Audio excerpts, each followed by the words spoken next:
times are not easy right now, and so I appreciate you giving us a little bit of your time today, and I hope that you are going to leave with something that you can take back immediately and use. And you know that is one of my pet peeves with any type of meeting or professional learning opportunity is I always want the participants to be able to leave and have something that they can use immediately.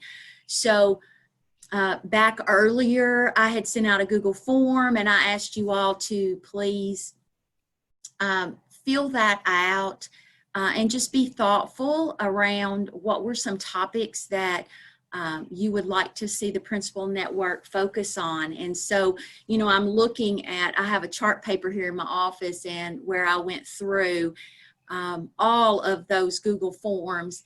And, you know, the big topic I think that I had the most hits on was around, you know, virtual instruction and how do we support teachers and those types of things. And so then I had the opportunity to attend a session with some of our KDE folks around the Daniel Sons framework for remote teaching. And after I went through that session, I was like, oh my goodness, this is what our principals need. So some of you may have actually been in on that session, I'm not sure, but it just was very eye-opening and just so timely. So I reached out. I had reached out to Jenny Ray and all of her folks there, Stacy Noah, Eve Prophet, and Paul Prater, and they're going to be joining us too to share that with us. I do believe that Commissioner Glass is with us now. So if you are Commissioner, I'm going to turn it over to you and let you kick us off this morning. I am. Hi, Kelly. Good morning. Hi. Nice to see everyone. How much time do I have with you, Kelly? You take as much time as you would like. Okay, well. I mean, at least 10 or 15 minutes, you're good. But if you want longer than that, our principals love hearing from you. So we want you to have the floor. No, I'll try to be concise and I don't want to wreck your timeline. Well, I have just a few things that maybe we could talk about and I'll reserve a little time for discussion. So of course, one thing that's probably on everyone's mind is the governor's announcement from yesterday. So I wanted to talk a little bit about that and what it means and some perspectives on it. The governor was really concerned about the rising positivity rates, the hospitalization rates, and the death rates that we've seen in the state. And, you know, Dr. Stack has a really good way of putting this into context. And he says that 9 months ago, nobody in the world knew that this virus existed. And now it is the third leading cause of death in Kentucky. So that to me raises up the seriousness of what we're contending with, and nationally, you know, a way that I've thought about it is the number of people that are dying in the United States is about 1,000 to 1,500, and so that's like every day crashing 3 to 4 full airline passenger airplanes. And if we were crashing 3 to 4 passenger airplanes a day, people would be up in arms that something has to happen. Something has to be different. But that's the magnitude of, I think, what we're facing. So I think I've been asked what was the governor's rationale in making the decision. I don't speak for the governor, but I know that he was compelled by those rising positivity, hospitalization, and death rates as a compulsion to act. I also appreciate that this set of executive orders is sweeping. It just doesn't target schools. It goes at everything, because I think the governor rightly has stated that schools have not been the problem in how COVID-19 has been spreading. Schools have been doing a remarkable job. In fact, I would say if the whole state took this as seriously as our schools have, we would have a hell of a lot less problem. But it's not the same situation where we're only focusing on closing the school as a mechanism to control COVID. I think there's a widespread recognition that that wouldn't be effective. But schools are part of that. And the reason they're part of that is that with the rising numbers of cases that are in the state, it creates all the more pressure on the virus mitigation strategies and defenses that we have in schools. So if the virus is more prevalent in the community, it makes it more likely that it's going to get into the school and defeat one of the virus mitigation strategies that's present at school, and you have an outbreak. So that is a concern, along with all the disruption that happens because of the widespread quarantining. We have several districts that have had significant disruption, especially in small rural areas where you may have a family or an extended family that gets quarantined with COVID, and you've got a bus driver and a teacher and somebody that works at the central office and at a school and a group of kids, all that get quarantined, and everyone that they're connected with can really be disruptive. So those are some of the rationales behind it. I support the governor's decision. I think it was timely. Just looking at the numbers and what was happening, it was time to do something. And I also appreciate that this was clear. This was not coming forward and saying, well, we recommend, or maybe you should think about. This was clear. Here are the steps that need to be taken, and in what order. And so I think the clarity is something that I appreciate, and the timeliness was something I appreciate too. Of course, there's all sorts of opinions on what should or shouldn't happen right now. We probably won't know exactly what was the right thing to do until months from now, maybe a year from now. We'll be able to look back and say, here's what we should have done or what we could have done. When you're in a crisis situation, you don't have the benefit of that. You just have to act and learn and act and learn. And that's, I think, what we're doing. I think looking ahead, the fastest way that we get back to restoring in-person learning is that we use this period over the next month to 6 weeks to get this virus under control and get our numbers down. And then we can start restoring in-person experiences. Well, you don't have to add it up. You just. Oh, somebody's unmuted. Yeah, it's the little left. Yeah, hand it'll add thing it that up. looks like She said. looks like a microphone. You just want to click on that. No. To show how to work the device and what to do. How to, we didn't set up any more times with him, which. There we go. Okay, thank you.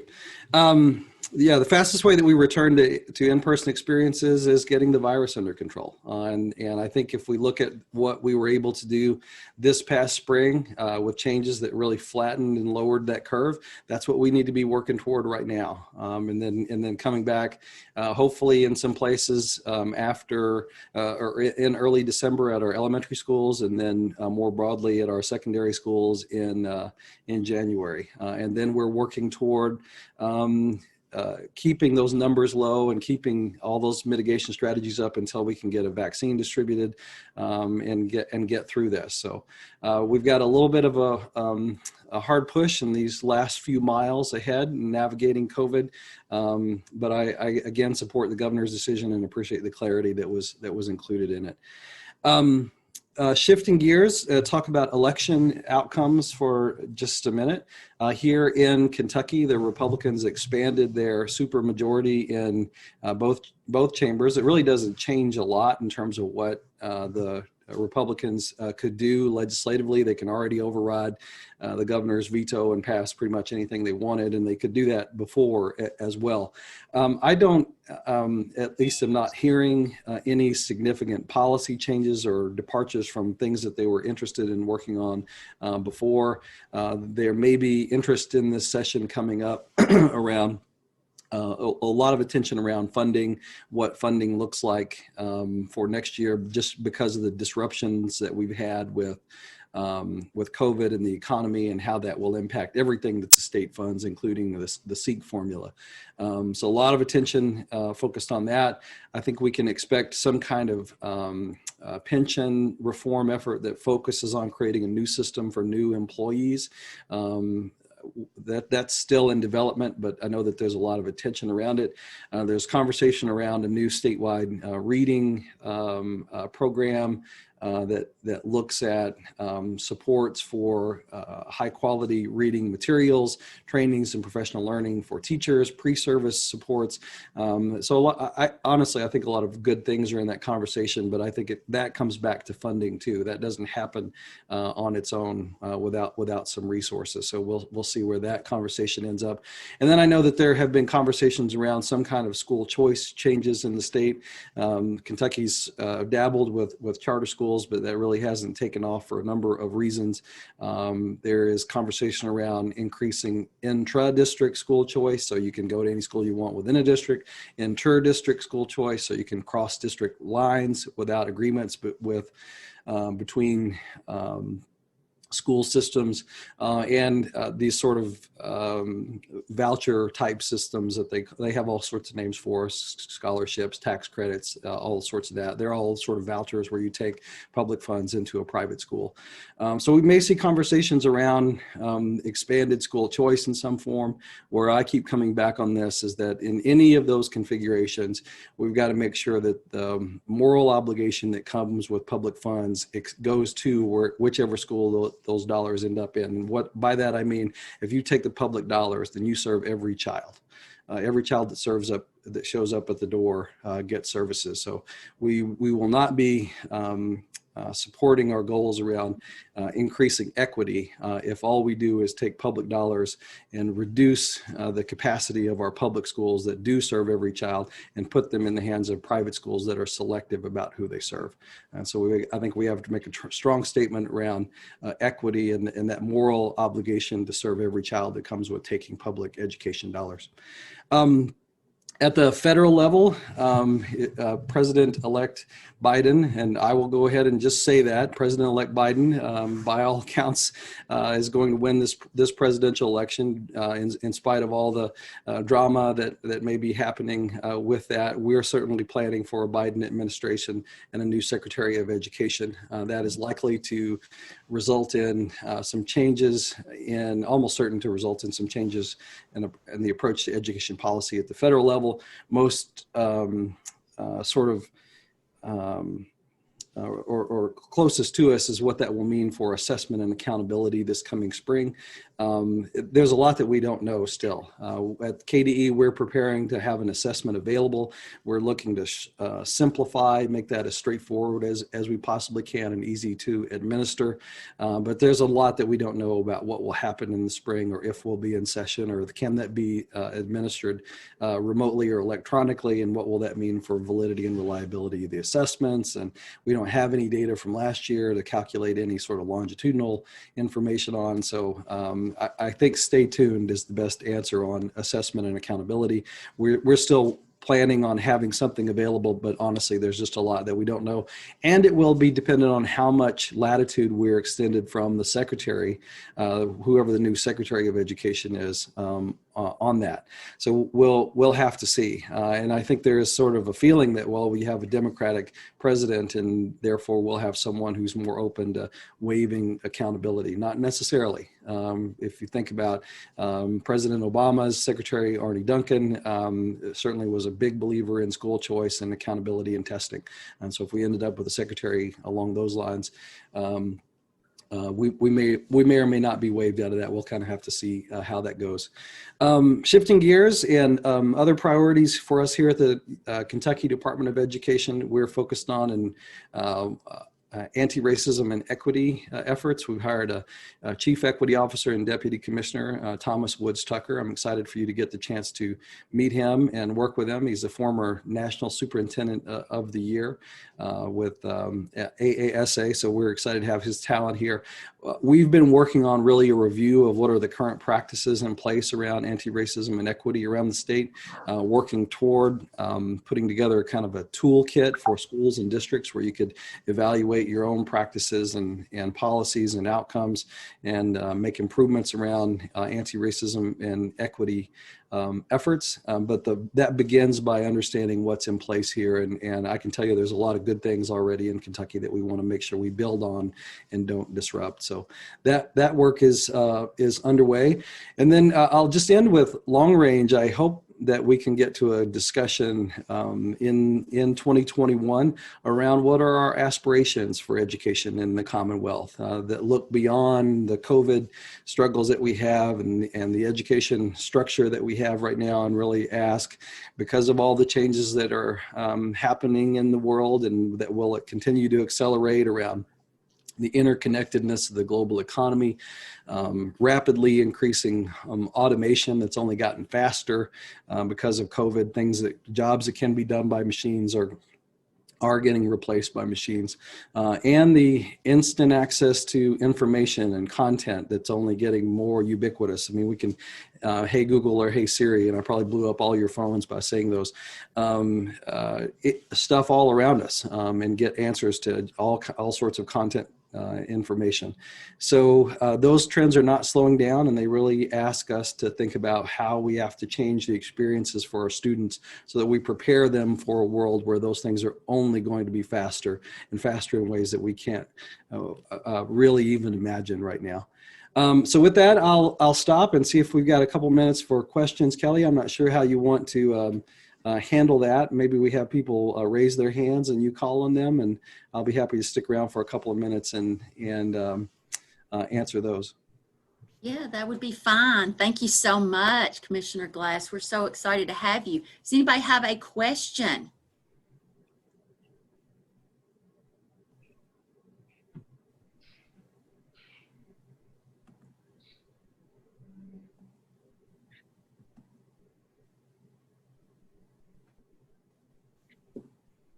I'll throw in a technical question. You may have already talked about this, Doc. Good to see you this morning. Hey, Bart. Good morning.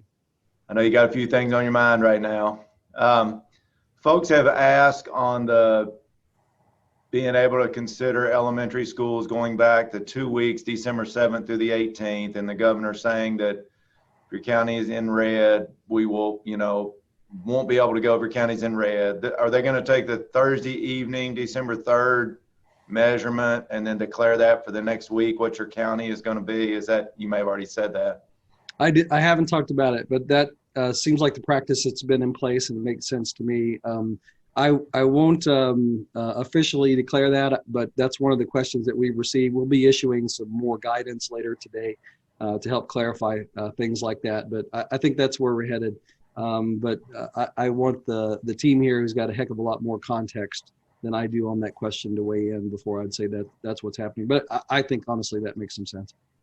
Understand. And then this could be speculation on your part, and if it is, say so, or say I don't want to speculate or whatever. But there was questions from folks about why allow elementaries to come back December 7th through the 18th, and then people were speculating, well, it could be a child care issue, and makes it difficult, and those are our youngest learners. Is that, if somebody asks me, or if somebody says, if he needs to send folks home, why wouldn't he send everybody home via executive order? So how do we answer that?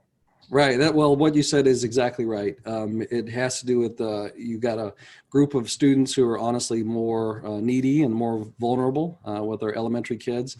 With middle school and high school kids, there are students that can either stay home by themselves or can stay home for a longer periods of time. That's not true for our elementary students, and it's a much greater workforce disruption.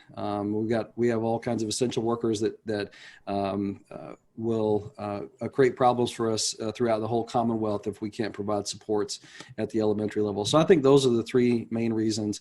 On top of that, I would say that we have lots of evidence at this point that the virus is not as prevalent and it's not as severe with much younger kids.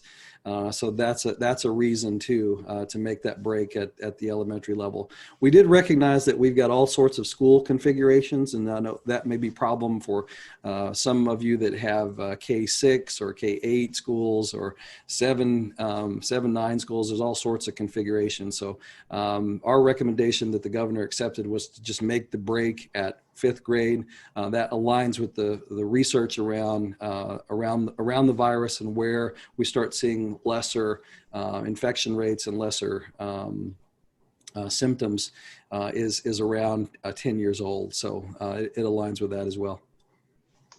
Thank you. That helps a lot. I think it's important that principals hear those answers. One of the things that sometimes happens, especially when it centers around communication, is we are not on the same page sometimes because maybe we don't have the information. So somebody in the community will ask, and we'll say things like, I have no idea why he did that. Literally meaning we don't know why he did it, but what it comes out to people in the community is, well, they don't even agree with it, you know, and that's not the case. It's not what we're trying to say.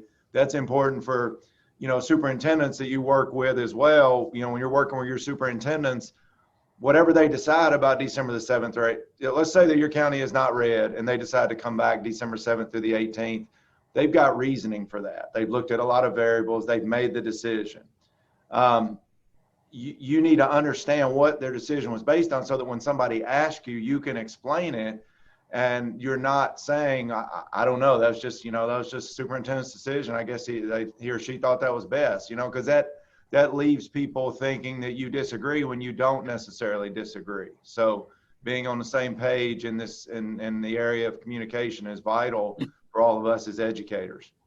Yeah, well, I appreciate you saying that, Bart. You know, on this thing, there's any number of opinions about what people should do or what the right structure should have been, and we could wear ourselves out trying to gather all of those. What I appreciate about what the governor did is like it, don't like it, it's clear.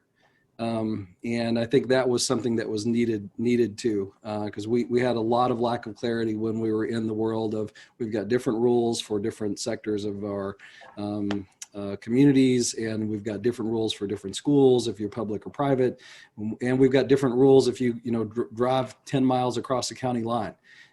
So this in my opinion brings clarity, and I think it was timely. Hey, I don't want to take up the whole agenda that you had this morning. It's really great to see all of you and connect with you.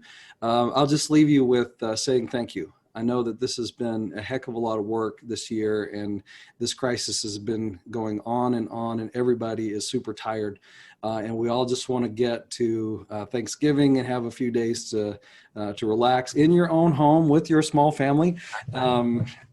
And then hopefully get to the holiday break and take a breath too, and slow down. So take care of yourselves, take care of your people, love your employees, love your teachers.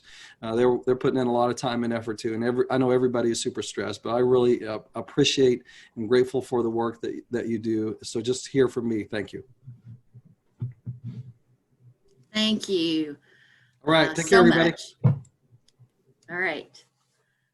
Wow, that was great to have Commissioner Glass with us today. I think when we can hear directly from those people that are in those positions, it makes our life a lot easier. So kudos to him for speaking to us. And I'm just going to say, Mr. Fleener, before I don't know how long you're staying, but if you want to say anything to the principals, you feel free to do that.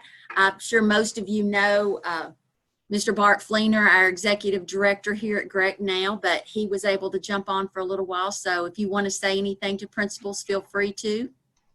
I think I said it. I think it's really important that you be able to deliver the message that your superintendent and your district team has decided on in the end. You know, sometimes we say, I don't know why they did that, and people take that the wrong way. I think it's part of your job as a leader of your school to know why they did that. And you don't have to, in your heart of hearts, you may have a different opinion, but it's much like having a coaching staff that talks behind closed doors. But when that coaching staff goes out onto the floor, or the field, or the court, or whatever, everybody's on the same page. This is why we decided to do what we did, and be able to explain that decision and back that decision. And that's what your superintendents need right now, because there are, we have a series of equally unpleasant choices. That is what my friend, Dr. Lou Young, chairman of KBE, has described to me. And I said, that's a great way. I'm going to use that phrase. I try to give her credit when I use it, but that's what we're facing. If we go back December 7th through the 18th with elementary students, that definitely helps parents in terms of childcare. It could also be argued that it's not helpful in terms of the virus. Maybe maybe students aren't as likely to get it at school, but maybe they're asymptomatic and maybe they're bringing it to school and we don't know it. I mean, you could definitely get on either side of that. But whatever your superintendent ends up deciding there, in conjunction with the leadership team in the district, please be able to explain it, because people in the community are going to want to know from you. Your teachers are going to want to know. And the more we can be on the same page, the better it'll be for everybody. Thank you, Bart. Thank you. All right, before we move on, there's one additional person that I want to introduce to you. I just saw him pop on, so I want to take time to introduce Dr. Dan Costello. He is our new General Ed Director here at GREC, and he's going to be doing some work with the Principal Network as well.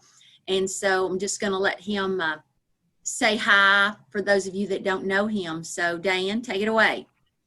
Well, I see a lot of familiar faces and familiar names on here. Unfortunately, my Warren County friends can't join us this morning because they're in a meeting with Mr. Clayton here in about 3 minutes, going over some things. And so I just want to say real quick, I'm excited to be here at GREC, excited for the opportunity to serve you all. And anything I can do at any point to help, please let me know. I'm really looking forward to getting involved with the Principal Network meetings, and hopefully that'll be productive to you. It's good to see so many on here today. I know it's just hard with so many things going on for you to break loose and to get on here for a little while, but it certainly is productive, and I appreciate Kelly putting this together, and hopefully the commissioner will be on here shortly, and we'll hear some good things from him. So if there's any way I can help you here at GREC, please let me know. I'm easy to find. Track me down, send me an email. Also want to say real quickly, GREC Ed, we invited 80 people last night. We figured there might be 2 or 3 that may have changed their mind since they applied. So we're looking at settling around 70 or 75 people with GREC Ed here in about 2 months. Early January, we'll start with our first cohorts. So we've got orientations and things coming up. So just keep your eyes out and ears out for people in your building who are applying, and just support them, ask them questions. And I encourage you to encourage other people to pursue that. And I won't get into the whole elevator speech of that right now, but it's a great opportunity for continuing education. A lot of people, have maybe thought, I don't know if I want to go back for my master's or rank 1.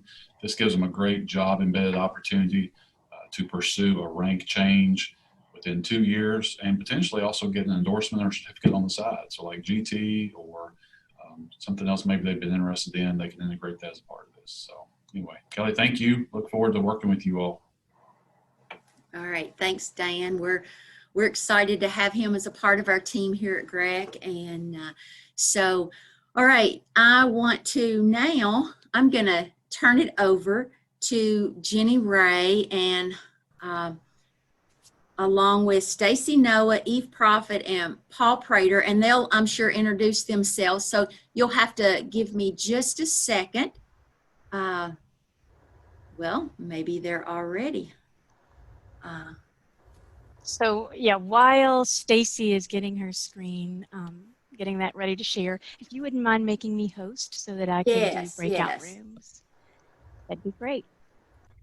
So thank you, Kelly, for inviting us this morning. You know, the team and I are so glad to share. We're continuing to ask this guiding question with a focus on student engagement. And as Kelly stated earlier, we have shared this session on a few other dates with more than 300 participants. And when we consider the number who reached out and registered, we know that this continues to be an area of need. So in order to know how we might maximize teacher effectiveness, we are using the research from the Danielson Group in their new resources around remote teaching. So we will be using breakout spaces so that you will have the opportunity to process information with a colleague. So notice what you see on the screen is the new resource entitled The Framework for Remote Teaching, and is provided on KDE's website as well as our P3 resource pages. And Paul will likely be dropping, if he hasn't already, we'll drop that link in the chat as well.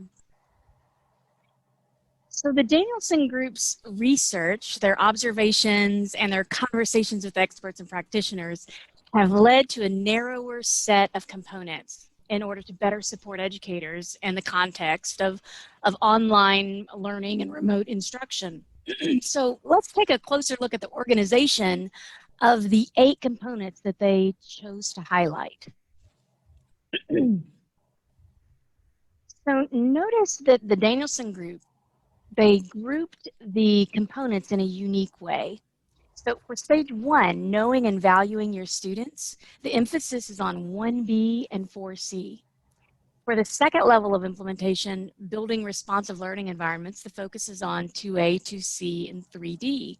And finally, you'll notice in the third stage, engaging students in learning, that the components are 1E, 3B, and 3C. So because there have been so many requests from the field, specifically for support in engaging students in learning in remote settings, we have chosen to take a closer look at the additional language around 3C for this session.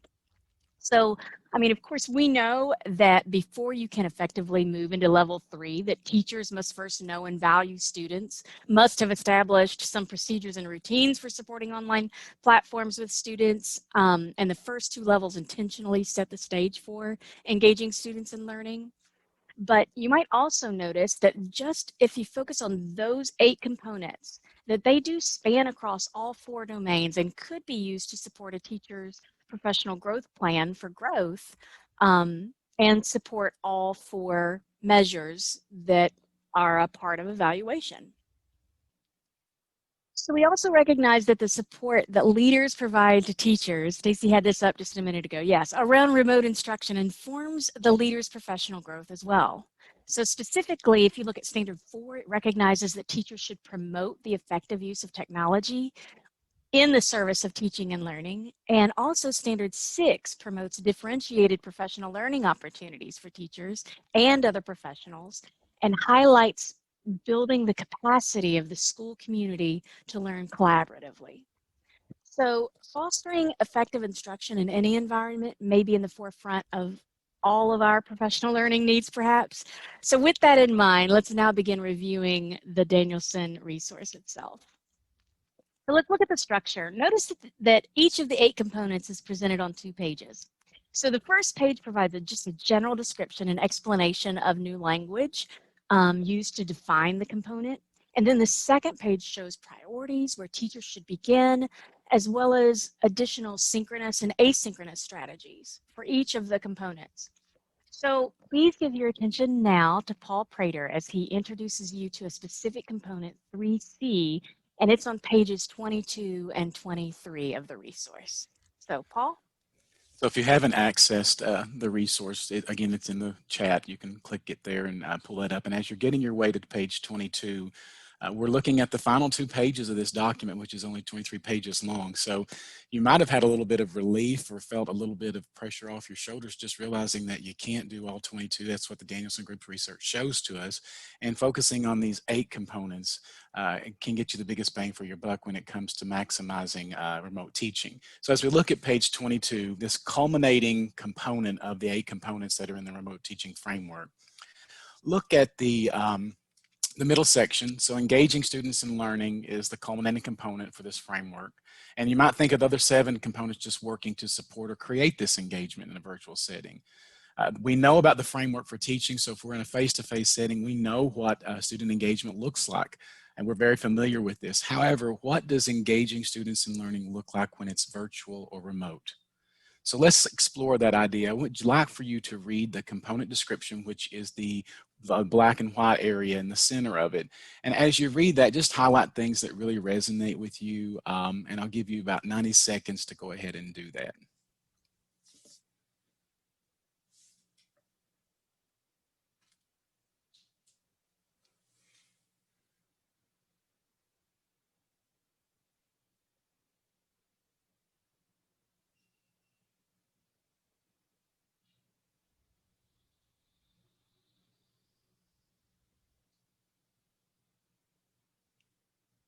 So as you read that and as you highlighted, again, we're thinking about what does engaging students in learning look like when we're doing it virtually.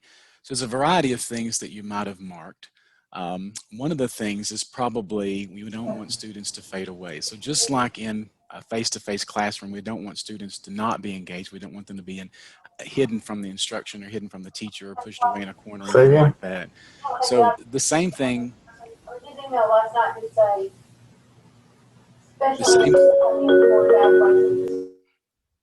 The same thing is true in a virtual setting. We don't want our students to fade away. So as we think about that and think about that lens of things in the remote setting, go ahead and I want to draw your attention to the other two parts of page 22 in the yellow area. So to ensure our students don't fade away, look at the component statement and then the elements of success. And I would like for you to just go ahead and read and highlight again ways or strategies or ideas or practices that you notice as you're looking at this that would help us to make sure that students aren't fading away. So go ahead and take about 40 seconds to do that.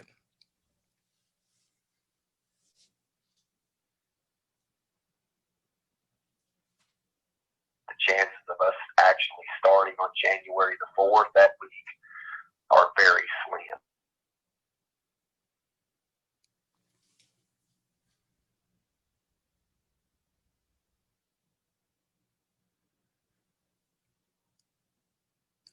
So as you're highlighting, as you're reading, as you're reflecting, you're thinking right now about this lens of what would I see as a school principal if I'm participating or I'm doing a walkthrough in a virtual setting, what things should I be seeing that are going on that have been purposely done by the teacher? So you got an idea about this just from reading page 22. So we're going to quickly put you in breakout rooms just to give you a little reflection and talk time. So you're going to be in there with 2 or 3 other people. Introduce yourselves very quickly and then just have a little bit of conversation. We won't give you a lot of time, maybe 3 minutes, just a little bit of conversation about what's really resonated with you already in just this quick look at page 22 and getting this introduction to engaging students in learning in the remote setting. So Jenny, go ahead and put everyone in a breakout room. If you'll look at your screen right now, you will see a pop-up and you do need to click the join button so that you do go into your breakout rooms.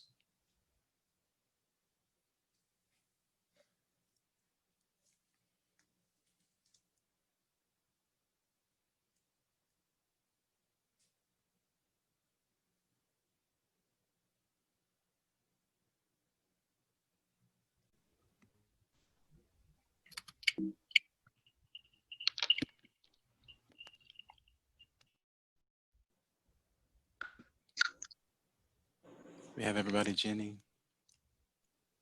All right. So welcome back from your breakout room. Hopefully that opportunity to talk to an elbow partner or a talking partner and just reflect on this idea of what would we see or what should it look like when students are engaged in a virtual setting. And as we think about this goal that we have for our learning time together and think about, how, I'm sure it's a goal for you as well, how we might maximize the effectiveness of remote teaching, we definitely don't want our students to fade away. So let's explore this and let's do some learning around how we can make sure that this doesn't happen and that students are truly engaged. So as we go to page 23, you'll notice at the top it says priorities and all the components are organized this way. So to make this happen, these are some priorities that teachers and school leaders should have. So when it comes to 3C, the Danielson Group recommends 5 priorities for where teachers should focus their time and energy. And that's especially true during the beginning of the school year or when you start remote instruction and of course throughout the fall semester. These 5 priorities are grounded in putting students in the forefront. In other words, to get students engaged, it should be a priority that teachers ensure that students have multiple ways of accessing information and resources. It's also critical that teachers plan multiple ways of getting students to interact and to represent their thinking and learning, as well as realizing that student creativity, curiosity, and interest are all key potential motivators for student engagement. And student choice is at the heart of the remote engagement. So if teachers are going to make these priorities actually happen, and as you as school leaders, if you're going to support teachers in making this happen, where do you start? Because you can't do it all. And if you try to do it all, it's going to feel overwhelming. So Eve is going to take us through a little bit of learning now on the next part, which is your first steps. And as we know, teachers are overwhelmed right now. And the one thing that would be very frustrating to them is some additional charge or some additional workload. So the beauty of these 8 and the organizational framework is that this start here are things that teachers are doing now, and they are things that they're actions that teachers can look at and make choices so that they could be successful and their students successful right now. They can do these immediately. And if you'll look at these, planning for individual and group projects based on interest, we know that that relates to engagement. We know that that relates to personalized learning. And one of the things that's very important in this is the whole issue of student choice. And as you know, and you look at these kinds of things, we know that students will engage greater if there's choice in what they're doing.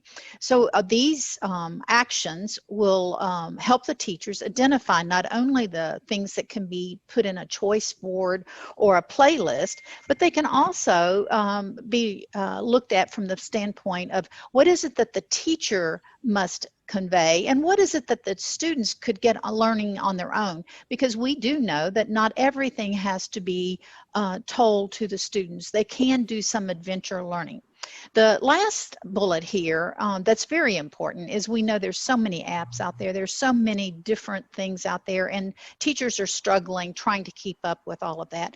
So I think one thing that we can do to assist is this whole idea of a technology friend or a technology pal, and think about how we could use our professional learning communities in that way so that they have someone that they could learn a new app with, or maybe it's someone who's had a little experience with it that could assist me as I'm working with it. As well as maybe there's some things that I know that I can help them with. So that idea of using each other to learn technology strategies is going to be very, very meaningful. And as we go to the next slide, I mentioned student choice a moment ago. Excuse me. This is a choice board. And it relates pretty much to language arts right now, literacy. But look at all the different ways that a student in this whole virtual atmosphere right now, or even face-to-face, could make a choice on how they demonstrate their learning and their understanding. Excuse me. Another type of choice board is coming up, and it's called a playlist. And the playlist is where students look at things and they're repeated, but they can make a choice about the order. And as Stacy shows us the next slide, it shows a different way in which they could do it. You'll notice that they can put these in order. They would need to do all of them, but they get to choose the order in which they do them. And that's kind of a playlist choice board. Excuse me. And this is something that we see many, many times. Now, instead of going into, we're reserving your time, and instead of going into another session, a breakout session, these are some questions that we should ponder as we think about personalizing, keeping students engaged, and thinking of student choice. One question is how do we involve student strengths when we're looking at choice boards, things that we already know about the students? What about student voice? We know how important that is to learning. So are there some ways that we can use student choice as we go into this whole area? Learn using PLCs for technology pals. And then the last one's very important because we also have to look at the evidence. It's not just about doing this, it's is there evidence that this is us helping the students be more successful? Is it helping the teachers feel more successful and less stressful? So those are all things that we want to think about as we go into this. And in the resources on the page that Paul provided in chat, you will find a whole list of areas in which teachers could give consideration to student choice as we go forth. And we want to reserve the rest of this time to go into synchronous and asynchronous learning. And Stacy's going to take that over. Thank you, Eve.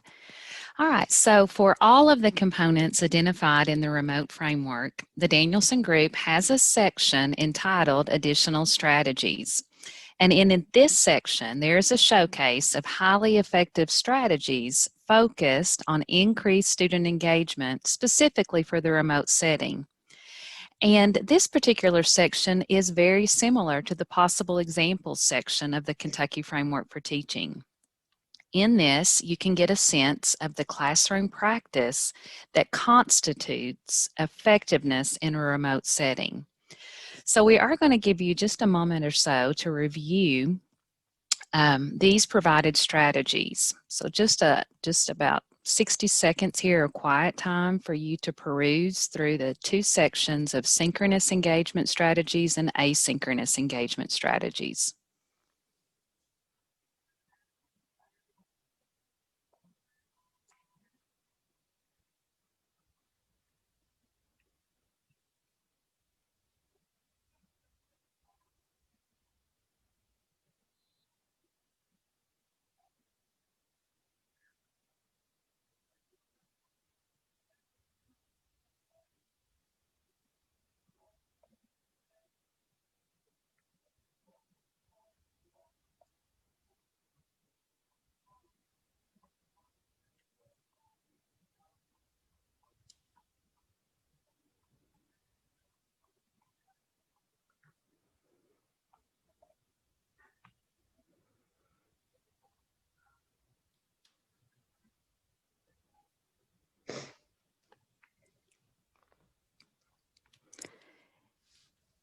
Now let's connect what this guidance document provides as best practice and think about what's happening in your school. So here are two rhetorical questions for you to consider. So you've had an opportunity to review the provided examples related to 3C. Now let's think about what's embedded within these provided examples that I can connect to practice within my school.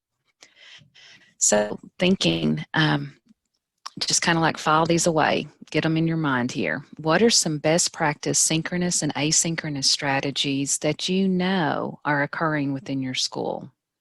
And then what connections can be made to your school's examples, what you know is happening, to these provided additional strategies?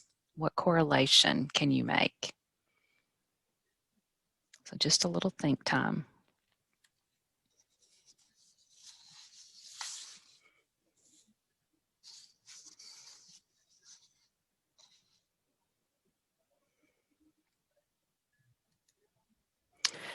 So as we have had some time to review some examples from the framework document regarding synchronous and asynchronous strategies to prompt our thinking, it's especially important that we calibrate meaning regarding these two terms.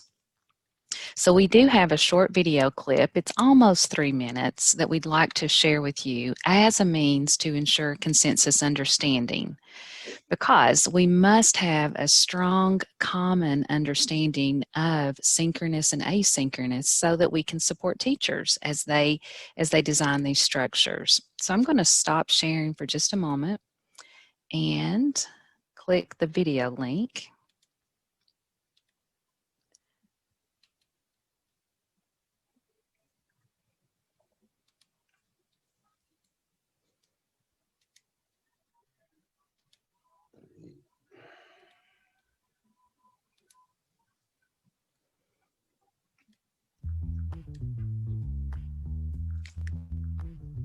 We live in an era of constant digital communication.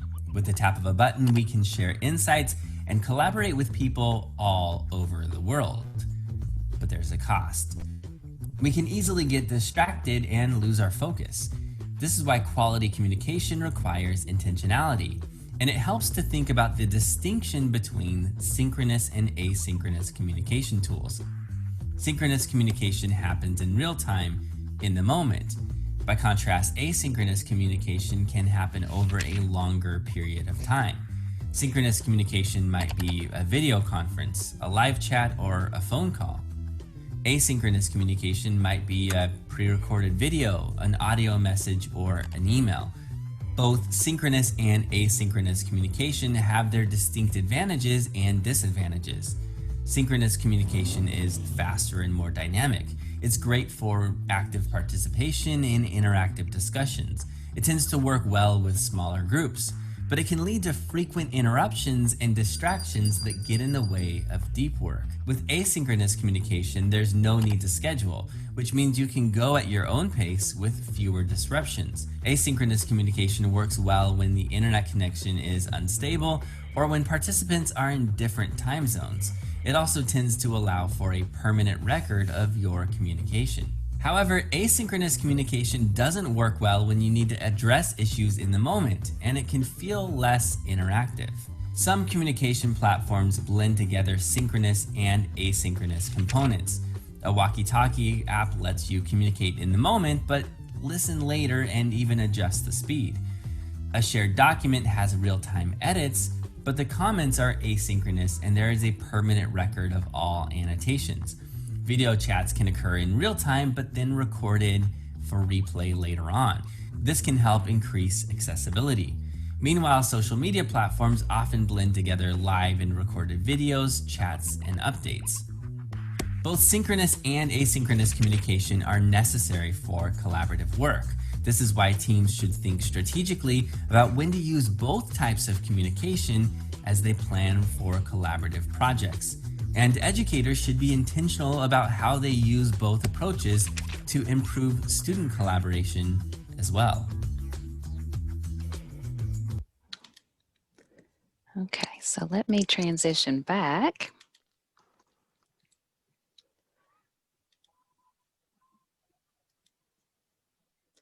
And without question, through that short video clip, there was the theme of intentionality, the importance of being very intentional whenever we are choosing to use either synchronous or asynchronous approaches. And this, of course, supports our goal, our mission, maximizing the effectiveness of remote teaching. As well, the idea of being very strategic whenever we decide to use which form. And then also this idea of a balanced approach. You'll notice within the graphic here, we've got this scale, and those two words are there, and it's an equal representation, recognizing that there are strengths to both approaches and that effective remote teaching requires a combination of intentional usage of synchronous and asynchronous platforms.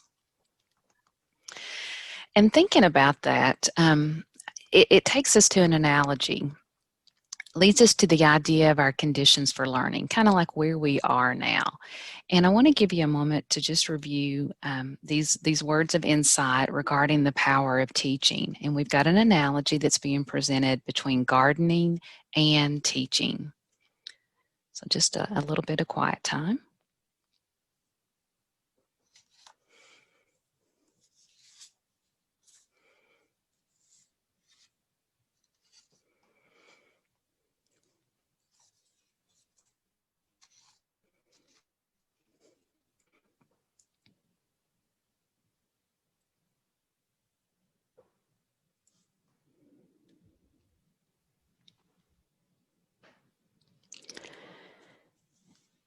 And considering our present reality, I think it's very important to hone in on that last sentence, that last statement. Good teachers also know that they are not always in control of these conditions. So clearly, we are not in control. We've got this external force that is controlling our ability to engage in face-to-face learning or to be utilizing these remote settings. However, what we do have control over is the line that precedes that. Good teachers create the conditions for learning and poor ones don't. So recognizing that this is where we are, we must be using synchronous and asynchronous. We do have the responsibility to provide a highly effective remote setting for our students.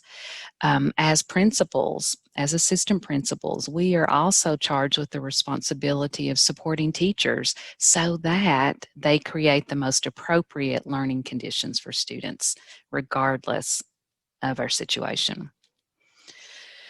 So let's connect back to intentionality. Without a doubt, it is critical to plan. Definitely critical for teachers to plan the intentional usage of synchronous and asynchronous.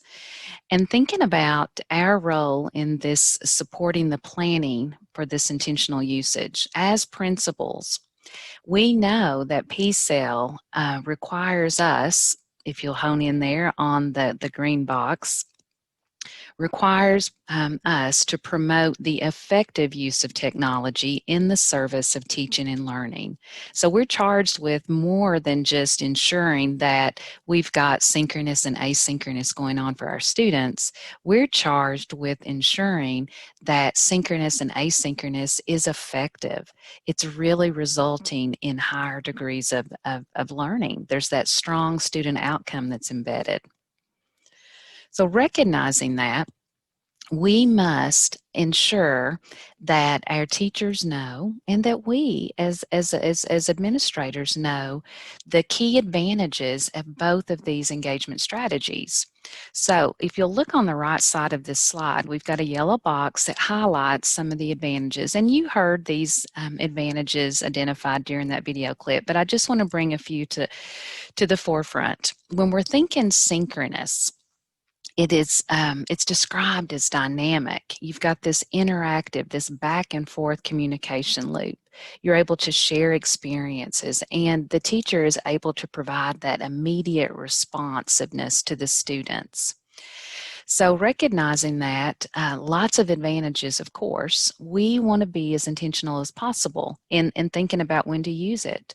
And we do want to commend teachers who are every day connecting with their kids in a live synchronous setting. I know a lot of teachers are spending multiple hours with their students connected in a synchronous setting, and that's fantastic. But whenever we're thinking about, okay, we're pulling our kids together, we want to work smarter and think about how you can take advantage of that time. And so the research gives us guidance on when it's most appropriate to use a synchronous setting.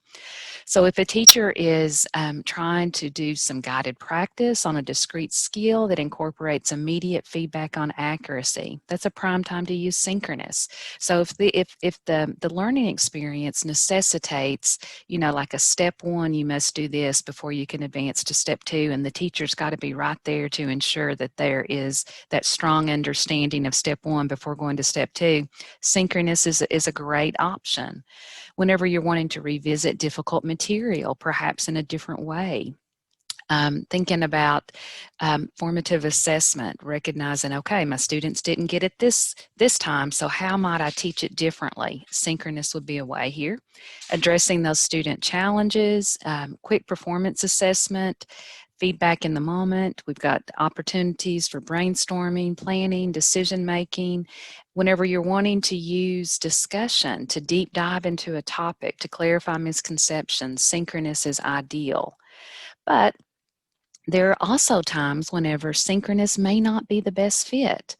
So a question that you might pose to your teachers is, after a Zoom session has occurred, after we spend an hour together in real time, reflect on this. Could this video chat have been a recorded video instead? So thinking about, you know, what just happened in this hour period of time. Could it have perhaps been recorded and the students watched at their own time? And if the answer is yes, then a pre-recorded video might be a better option. So let's transition and note the key reasons why, or I guess prime learning opportunities for asynchronous. Whenever we think of asynchronous, sometimes we can just envision students completing assignments just solely by themselves. Let's say they've got a bunch of assignments loaded into a Google Classroom, they complete them, they submit them, and that's it. But that is not asynchronous instruction. According to the framework, this remote framework for learning, asynchronous certainly includes teacher and student interaction. So there's some type of exchange, some type of interaction between teacher and student, but that exchange occurs at a different time instead of in the moment. So we don't want to lose sight to the word interaction whenever it comes to asynchronous. Lots of positives. You've got that flexibility, teacher or student ownership and autonomy in completing assignments, and then the high degree of accessibility is there. So when to use it, you'll note here that we've got some bullets that identify that when you're wanting to provide direct instruction, introduce new ideas or concepts. And our real plus for using asynchronous is that students can easily re-watch. They can pause the video. A teacher could intentionally incorporate some questions at certain pause points in a video clip. And then this idea of promoting peer collaboration. So as a teacher, if you're wanting to utilize students to be resources for each other, a great way to use that is in an asynchronous setting where students work together, perhaps on a shared document, like in this first bullet, a shared Google Doc. And then that last bullet there about personalization ease. Teachers can definitely latch onto this asynchronous whenever they're wanting to design those scaffolded supports for students. So that individual support that students definitely need during this time. So as we have just quickly gone through synchronous and asynchronous, we want to acknowledge the fact that during this time period, since March, teachers have really had a huge learning curve because we've not been in this setting before. But Kentucky teachers are not alone. Across the nation, educators have had some challenges, some hiccups whenever it comes to the remote learning setting. And so what we want to do is learn from experience. We want to spotlight some successes, but then we also want to identify the reality that, yeah, there are challenges, but the key is we cannot let the challenges stop us from making this remote learning setting more and more effective. So we've got some one-pagers here that teachers from across the nation have. Basically, they've identified a challenge that they've had with remote teaching, and they've shared how they overcame that challenge.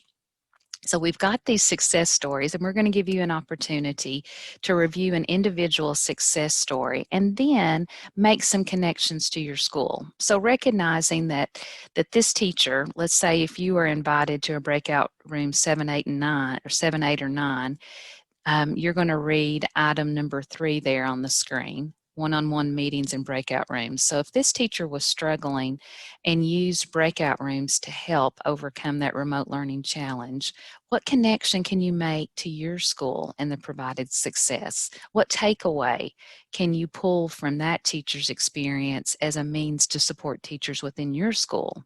So how can you learn from this to increase the effectiveness of remote teaching in your building? So with that, we are going to break up. You're going to get an invite to a breakout room, and I'm going to just one more time provide the directions to make sure that we're clear. In the chat, you will have this slide, and you can go ahead and open that up if you'd like. And on that slide, you will have the direct link to each of the success stories. Now, depending on which breakout room you get invited to, that's what's going to lead you to determine which success story that you're going to read and have some conversation with your colleagues about. So I'm just going to check with my colleagues. Are we good to go with breakout rooms?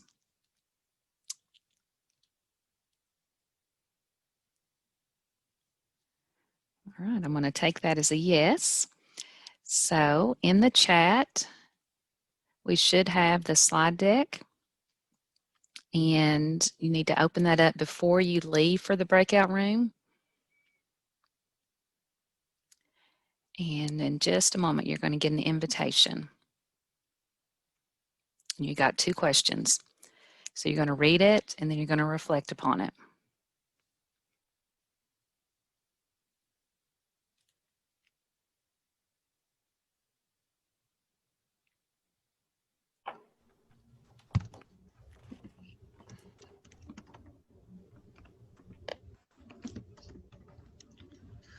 Okay, well, hopefully that opportunity sparked some ideas for you as a school leader and thinking about how you can take some next steps to maximize the effectiveness of remote learning. Because that's our next activity, is to really start thinking about what are those next steps. We're going to engage in some preliminary action planning, and we've got 4 questions that really push on the theme of how do you know and what can you do. So if you look at the first 2 questions, it's about that confirmation, that evidence. We know now what this remote framework gives in terms of guidance around best practice synchronous and asynchronous. So how do we know as a school leader that we have strategies that are intentional and strategic in our school? What is that evidence what is the evidence that we might pull out to showcase that we've got intentionality and strategic usage? And then the last two questions are really about, as a school leader, what might you be able to do to provide the most effective support? So recognizing these two themes, we are going to once again use some breakout rooms and give you an opportunity to have conversation with your colleagues. You'll notice here that in the chat, we're using the same format. This slide is going to be in the chat, so go ahead and open that up so you'll have access to it whenever you get invited to your breakout room. And if you are invited to breakout room 1, 2, or 3, as we'll see here in the upper left-hand corner, then you're going to be discussing this first question around how do you know that the strategies are intentional and strategic in your school. If you get invited to breakout room 10, 11, and 12, you're going to answer, or you're going to have conversation around the last question here on the slide.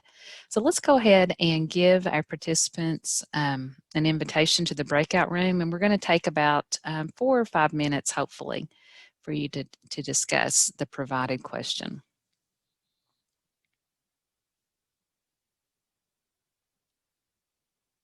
It's of this article's podcast. And you know, we want to leave here on a very positive note, recognizing that this is tough. We are in some challenging times. However, with leaders who are willing to learn, grow, and provide that support, do that intentional planning, we can get through this. And so she gives us a little bit of inspiration here that I think is very nice to conclude, and also some true guidance around taking those small steps. So don't feel like this is some sort of a massive to-do list that you have to check off. If you can implement 1 or 2 strategies here that make things better for you and your students, that is a success. Probably the worst thing you can do is to try and replicate exactly what you were doing before 2020, time-wise and content-wise. That is trying to force a square peg into a round hole. And by doing that, you're just signing up for a ton of frustration. Years ago, I wrote a piece urging teachers to think of your teaching as always being in beta, which is an expression they use in the software world where they develop a new type of software, but it really hasn't been tested that much. So they say it's in beta, which means it's going to have a lot of bugs and we're still working on it. We should be thinking of teaching in a post-COVID world to be the most massive.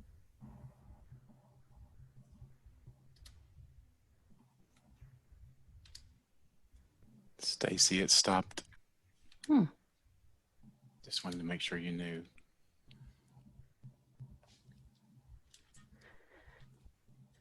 Well, that is bizarre. Okay, so you can't hear? All right. No, ma'am, we can't. But you can hear me, right? Okay. Yes. Yeah. Well, the conclusion was about togetherness, positive energy, attitude. We can get through this, and recognizing that small steps go a long way at our ultimate goal of improved teaching and learning for our students. So with that, we'll close it out, and I'm going to share the screen for Jenny to do some closing remarks. Thanks, Stacy.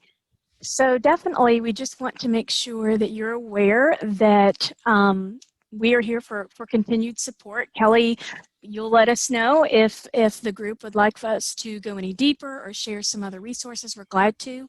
Also, we have EdCamp 2021 that's coming up on January 13th. There's some information on our site about that as well. Paul will drop a link in the chat box as well about a flyer.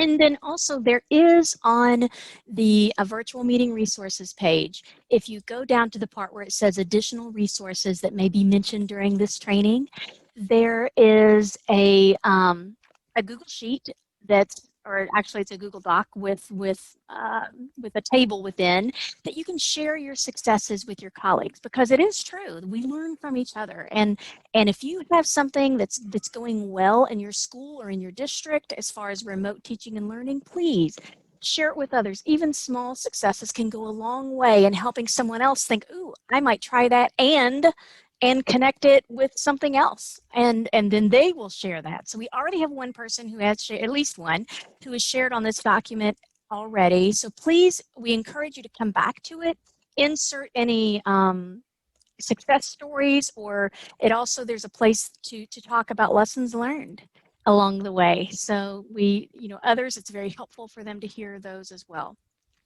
Thank you so much for your time today. Again, our information is on the slide. Kelly will reach out to us. Kelly will send you a link also about EdCamp that you can share with everyone on your list as well. If you would like to be a part of the decision-making group on what this EdCamp is going to look like, we encourage you to be a part of that team as well. Just reach out to us and let us know. Paul, is there anything else about EdCamp that you would like to share? No, they have the links to the registration and the links to the flyer both in the chat, and I also sent those directly to Kelly as well. Okay, great. Well, thank you, Kelly. Thank you again for inviting us here this morning. Oh, well, thank you all so much. This is such timely information, and we're just already, my phone's been blowing up, and my email just with how timely this is and what a great resource. And so I appreciate you all supporting us here at GREC and this work, and I'll be reaching back out. We may want to go a little deeper into this, and so I'll be reaching back out and letting you know. But we thank you all so much for taking time out of your busy schedules to be with us today, okay? So Absolutely. Thanks, Jeannie. Look forward to hearing from you. Casey. Thanks. Thanks, Kelly.